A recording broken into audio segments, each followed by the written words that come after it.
I was this close to not posting this episode of the Majime Chronicles for reasons of being not plugging in the microphone when doing the interview, and also his reaction. But after much reflection, his story is just too good not to share. So I'm going to narrate it as best as possible and hope that I can do him some justice. Forgive me for the mistake, but I hope you enjoy it. Now, enter cinematic intro. In the heart of Philadelphia, with tattered streets of its own uniqueness of hidden gems, nestled between aging brick structures lies a bar where on Tuesdays a certain chef features his menu. The bridge between Mexican and Indian cuisines cross, and unique flavors and bold colors show. Chef Reuben, a man who has endured hardships that defy words, brings a lightness and a new way of expressing his own art in food. But I'm here to see the knife if I made him is worthy to match his skill. Let's find out. Chef Reuben's life is anything but ordinary. From birth, complications left him with physical damage that required multiple surgeries throughout his childhood. Each procedure came with excruciating pain and long recoveries that often kept him out of school. During these times, teachers would come to his home and educate him as he lay in bed with metal rods piercing his legs for purpose of recovery. Despite the suffering, Reuben refused to let these hardships define him. Guided by his parents, he initially pursued medicine, enrolling in school to become a doctor. But on his very first day, he called his father and confessed this wasn't the life he wanted. From childhood, his true passion had always been cooking, an expression of love and his deepest calling. His father understood and encouraged him to attend the Culinary Institute of America instead. Even then, doctors warned him the demanding life of a chef would be too much for his body. But Reuben pressed forward, training in Michelin-starred kitchens and refusing to be restrained. Eventually, he reached a pivotal moment, finally ready to open a food truck with his father's support. But on the day they planned to pick it up, tragedy struck. Overwhelmed by unbearable pain, like magma coursing through his body as he described, it landed him in the hospital once again. One of his discs in his spine was essentially gone. Though defeated in body, his spirit never wavered. He prayed that his passion for cooking would not be taken from him, and he refused to let the flame die out. Against all odds, he kept going. Then another test of resilience, caught in a flood, his car was rescued by a police officer, only for another vehicle to crash head-on into him moments later. The car was totaled, but miraculously, Reuben survived. To many, these events might read as a story of tragedy, but to Chef Reuben, there are lessons that have only strengthened his faith and willpower. When asked how he continues on with such relentless passion for cooking, his answer is simple: his faith and the unshakable belief that life's trials are not meant to break him, but to fortify him. This is Chef Reuben. His mother, who I had the pleasure of meeting, is like his sous chef, radiant, supportive, and always by his side. Together, they host pop-ups at Sutton's every Tuesday, bringing their energy and flavors to the community. A fun detail about Chef Reuben, he loves the color pink. It's bold, vibrant, and stands out, just like him. That's why the knife I plan to make him will reflect not only his craft, but also his personality. The obvious color scheme of this handle is pink. How much of it is up for debate. If I just did this pink handle, I feel like it might look like a toy handle, and we don't want that. So what we are gonna do is we're gonna pair it with some natural wood, darker tones, and kind of make it a little bit more mature. This is just what's in my head right now. All right, let's go. I think the last time I talked about coil belts as a pet peeve. Bandsaws are just the same. Oh, you mother... Yeah, please. All right, I got it. Got it. Beautiful. The handle is going to have multiple pieces put together. I start off with the wood, cut it in sections, and mill a slot so the tang is nice and snug when inserted. I sand it down with a flat platen on the grinder, and then switch to a wheel so that there is placement for the thumb and index finger where the tang meets the handle. I then work on the resin material, applying it to a lathe and smoothing it out.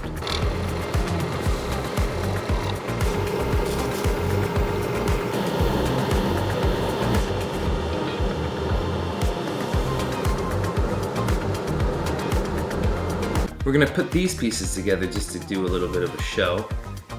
And right now, it's looking a little bit bare, a little bit weird. Stay with me though. Once we put the copper spacers, I really think it's gonna turn out all right. I think.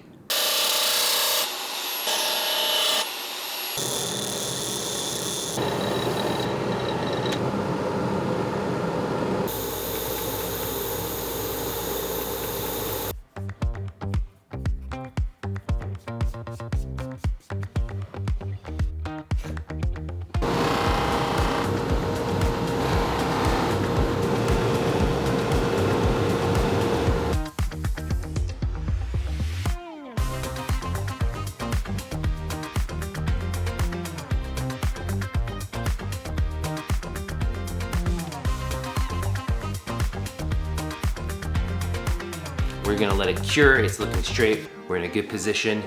Next step. When talking to Chef Reuben on a knife he truly looks for, it is one with a hammered finish, the top part unground that has a more rustic look. Here I am drawing out steel by hammering and moving the layers in between. Obviously this is an expedited process in filming, but essentially I'm getting it to the shape of where it needs to be. The knife is then placed in the kiln, brought up to a specific temperature, and evenly softened to work on it more before shaping and quenching.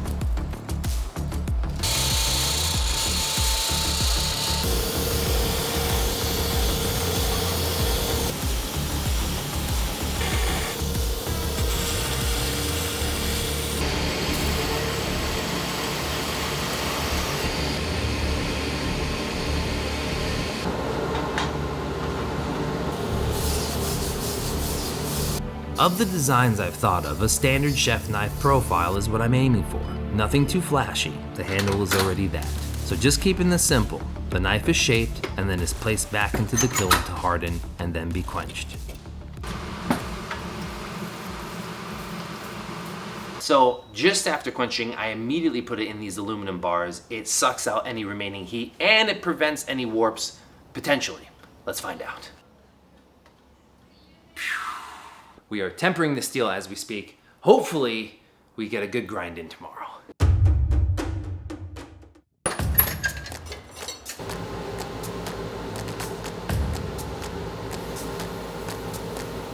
I'm fairly consistent on how I approach grinding. I always polish the spine first, and then focus heavily on taking my time grinding bevels.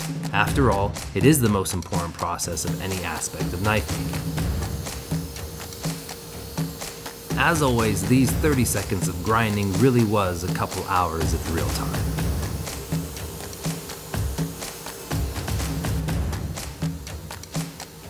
As of right now, this knife is cutting incredibly well. It's not sharpened, but I have ground it close towards the apex of the edge. And it's got a good food release right now, actually. Yeah.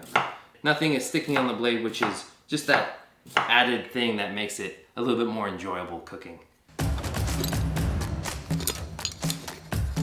I've mentioned this before, but hand sanding is a vital part in finishing in the blade. It's not just creating smoother bevels and a more refined look, it's still a process of thinning, and the thinner a knife to an extent is a higher performing blade.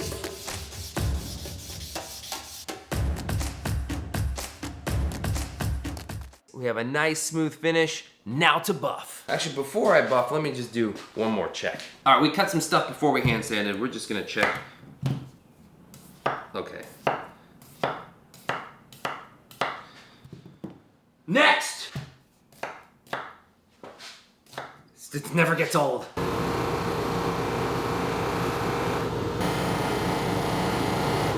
Nice even finish. This blade is looking great. Now, typically speaking, I do test cuts and we see the performance of the blade, but I feel like I got the gist of it when cutting the vegetables before. This knife is a very experimental blade. I feel the handle makes it very unique, so we are going to make a very unique saya.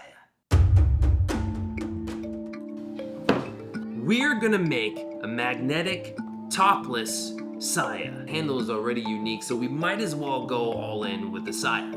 We might be going out of bounds on this design. But we're gonna do it anyway. Why not? It's just one episode a month.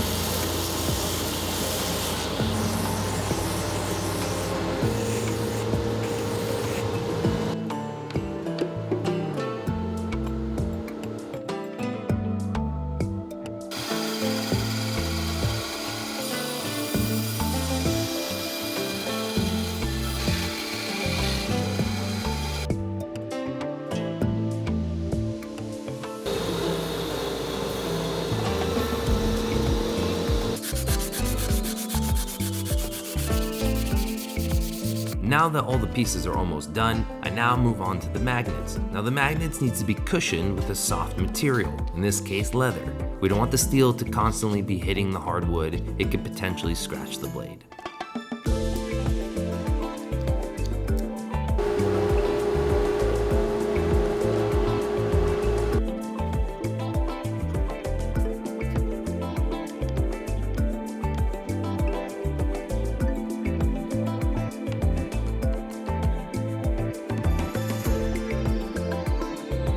So the 3 magnets are finally set. We are gonna check for magnetism and see how well it attracts. We're good, it's stable. I think I could have gone away with 2, but 3 is good, more security. Now we are ready to finally set all the pieces together.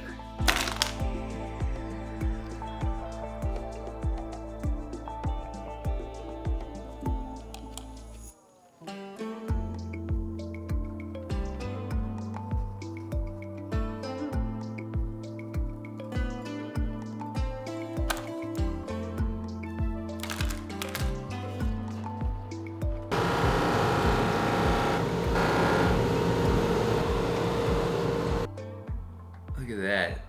That's great.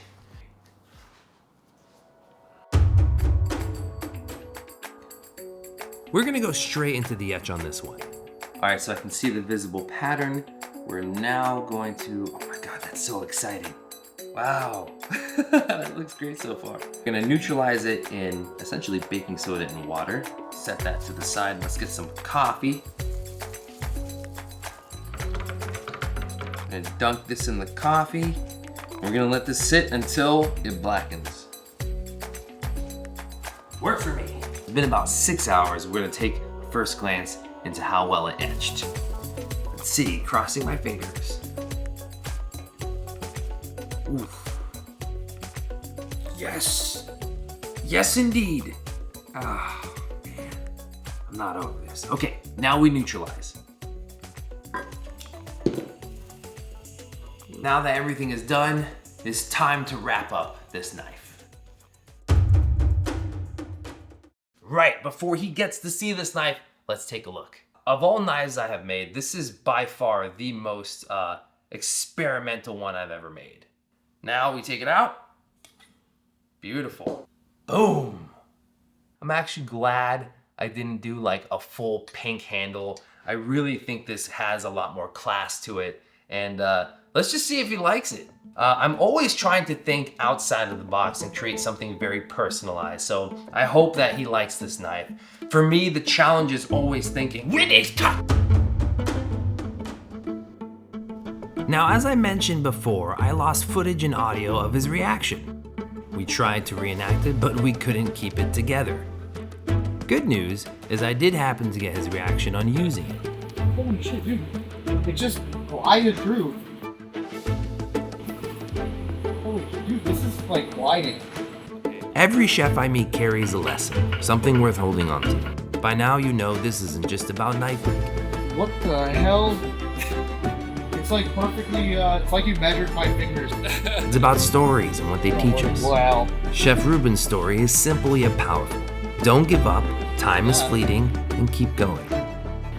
Holy shit, dude, it's just going right through it. Verdict? Amazing. All right.